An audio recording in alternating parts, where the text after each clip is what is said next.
The situation of the teachers' medical scheme is in a deplorable situation because the government has not honored part of its deal. Remember, when we went on strike, we signed a return to work formula to return the medical capitation in total of 22 billion. Some little money was released in September to fix the teachers' capitation. Up to date, the teachers' capitation has not remitted 8 months after. Teachers are going to the hospitals, and particularly private hospitals have withdrawn the services from teachers because they have not been paid. Teachers are now forced to queue in public hospitals, which public hospitals, you know, are inadequate in terms of medication and in terms of facilities. This means that teachers are sick, and when teachers are sick, they cannot attend to the students. The government needs to remit the balance of 11 billion left so that the teachers can access medical cover as before. Continued delay in disbursement means that the quality education is in jeopardy in the country, and for that reason, we are urging the government to honor the part of their bargain. Because again, the other thing is about the capitation of schools. A majority of the students, as we speak now, are at home. Because after midterm, they were sent home to go and look for money. Schools cannot run without money.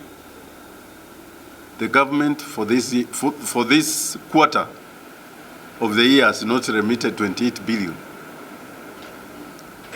They were supposed to remit about 11,000 per student, but instead they remitted 4,000.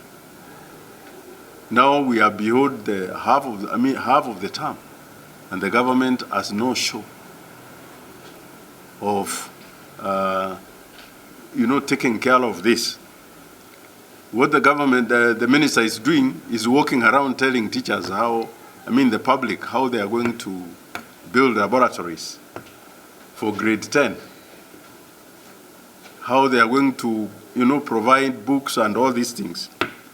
So we are asking the government that they need to fund education.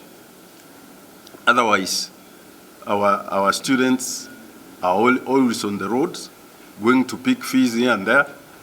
And so we are asking the government to ensure that the learners are back to school by way of remitting capitation, the balance that has been left.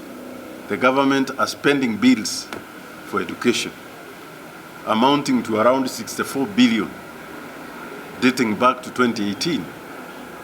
And you see, this is the future of our children. So when you delay capitation, you are trying to delay the future of our children.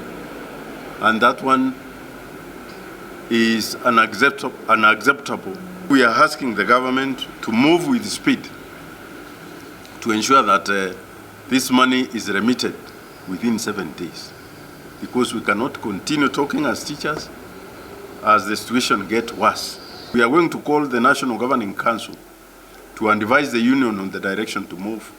Because we have written to them, we have talked to personalities within the government. I don't think they have any interest to fix these problems. The only language they will hear is when the teachers now asking for these things themselves, because we are almost getting tired. Kumbuka walimu walikuwa na mishahara yao ilikuwa pamoja na hela za medical allowance. Lakini walimu walikubali kuachana na medical allowance, ikaenda kwa serikali, ili serikali iweze kupeana medical cover kwa walimu. Lakini sasa hivi tunaona kwamba pesa hizo za medical cover ambazo bado hazijalipwa na Ministry of Finance ama Treasury, ambao ni takriban shilingi bilioni 11, imefanya matibabu ya walimu na familia zao na wale ambao wanathaminiwa na walimu haiwezi kutendeka. Ministry of Education must make sure that there's capitation schools by Monday. Otherwise, the minister is running a ministry that's not procuring education or having education for the students. The minister could be speaking in Nairobi, but there's no learning going on, and it's still going around the country. There's no learning in schools. Students are at home, and the minister must be called upon. And I want you to call the minister that is here aware that there's crisis in schools and students are not in schools. But to have a smooth transition from grade 9 to secondary, we had wanted these students to be moved to secondary schools, where we already have the laboratories. So the laboratories, the ones to build, are laboratories that are available across the fence.